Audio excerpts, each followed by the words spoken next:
Hello my friends and welcome back. Thank you very much for being with me again today. The article that I have right now, it doesn't come as a surprise. The information reported was expected. I don't know why they didn't do it earlier, because I'm under the circumstances that should have happened earlier with no either way, even if this guy had something to do with it or anything or not. So I'm talking about the chief of the Zaporizhzhya Nuclear Power Plant.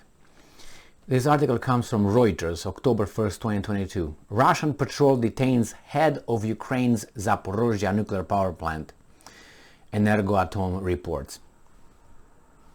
Even if this guy was, working for someone else, which that's his right, even if he was not, the Russian would have done this anyway.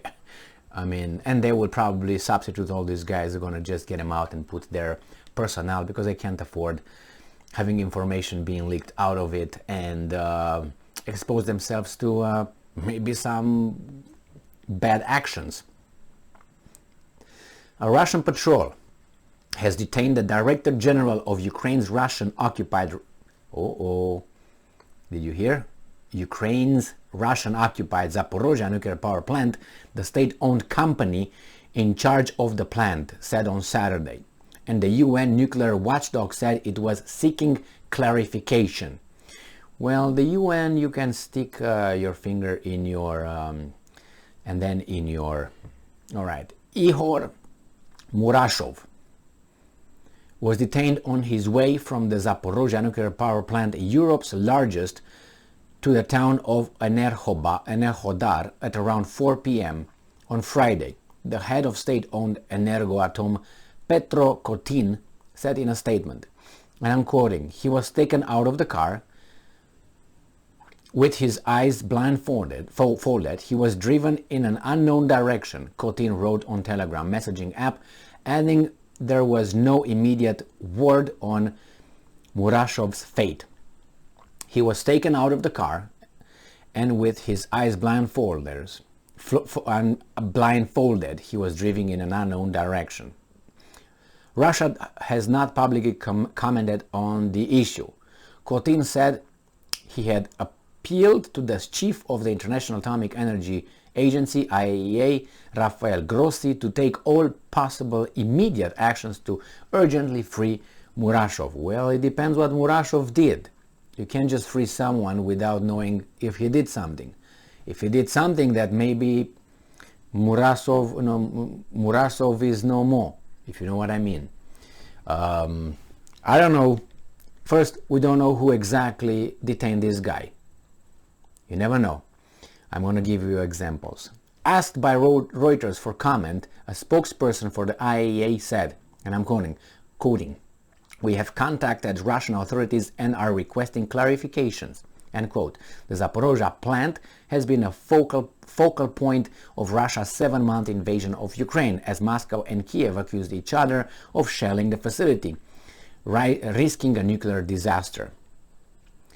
So, Murashov bears main and exclusive responsibility for the nuclear and radiation safety of the plant, and his detention jeopardizes the safety of operation of Ukraine and Europe's largest nuclear power plant, Kotin said in his Telegram statement. Kotin called on Russian forces to stop immediately the acts of nuclear terrorism towards the management and personnel of the plant and release Murashov. How do you know it was the Russians?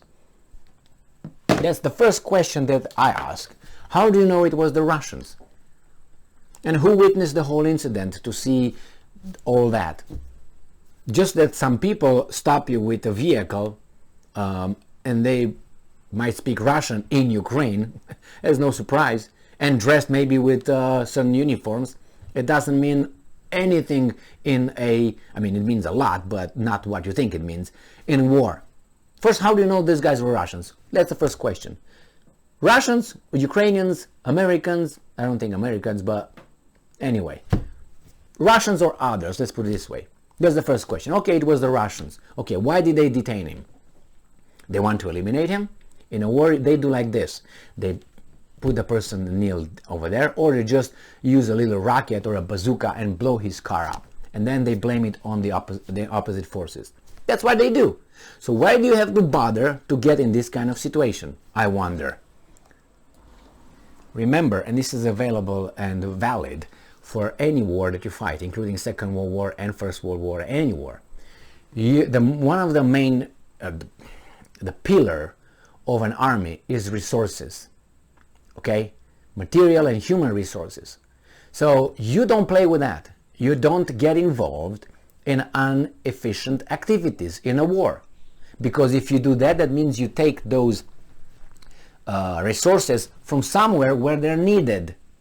Okay? So, if the Russians wanted to take care of this guy, they did not just like that as thugs and with the resources. The easiest way would have been to take this guy out and blaming on the other ones. How would you do that? One little thing. That's it. Or stop the car and one little thing. That would have been the old way. All right? There's other ways too. The guy can have a heart attack. The guy can decide to fly from 3-story high on the concrete and land there. The guy could have ingested something that would have been lethal. You know what I mean? There's many ways if you want. And then blame it on the other ones or say, we don't know. So obviously, it's not that. All right? It's not that. Or it could be. I mean, otherwise you get engaged in all this. Oh, he was blindfolded by the Russians. You could avoid this and nobody would find out ever what happened with Mr. Marukov. Boom, and that's it. Marukov, whatever, no more. That's it. Remember the Second World War. When they say, this is just a, I don't know, when they say that the Germans got involved in certain activities and they took energy, coal, personnel, food, energy for those guys and those activities from the front, and they kept doing that up to the end when they were in circles in Berlin, makes you ask questions. All right, so let's come back here. So maybe this person, this guy, was certain information, or he was not reliable anymore. He was just taken from some conversations. Hey, who are you talking to? Smack. Hey, what's going on? Smack. Hey, we got your family. Smack. That's how it works. Any country does that. It's not only Russia or France or United States. Or that's how they do it. How do you think they do it? Hey, excuse me, you want a burger? Or you want Pepsi? Or you want wine? Which kind? I mean, really? That's movies, okay? All right. And movies are based on reality, but are made to make us feel in a certain way. These are the things. So, if this were the Russians, they took him for some interrogation and a little bit of a talk. Now, where I come from, it's been like this. They used to, before, not anymore, they stop the car and kill you on the side of the road. Bang. And that's it. You say, yeah, we did it. What are they going to do about it? Suck our lemonade. All right, that's what's going to be. That's how it is if those are as they are portrayed as being. You know, it's just a connection between what these guys are portraying those guys to be and their behaviors. I mean, if the guys were really what they say they are, they would have done away with Mr. Makuvov before. They don't need him. I don't want to hear, oh, they need him. No, there are other people the Russians have that this guy be kicked out and another one brought in. This guy is not the expert who pushes the buttons and looks at the levels of this and no, he's in an office and it was the phone and he just talks. He's a manager. He's not hands-on. A manager doesn't necessarily need to know everything that's over there on the floor. He manages people. Operations are managed by operation managers, not by him. Okay? He might have been appointed over there as a politician from political reason, not for whatever he is. Do you think that Fauci is the greatest epidemiologist in the world or the United States? No, he's not. He is the person, the right person for that little thing. to discuss with everybody else. He's not involved in research. Yeah, let's see.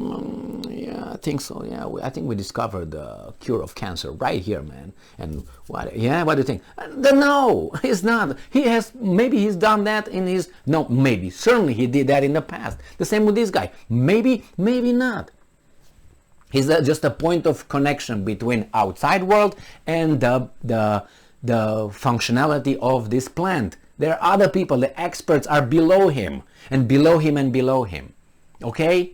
All right, we got that settled. So if the Russians wanted, did it somewhere else, somehow else, in a different way, faster, sooner, and blame the other ones and make it look like it was the other guns, it's done in a war. They didn't have to bother.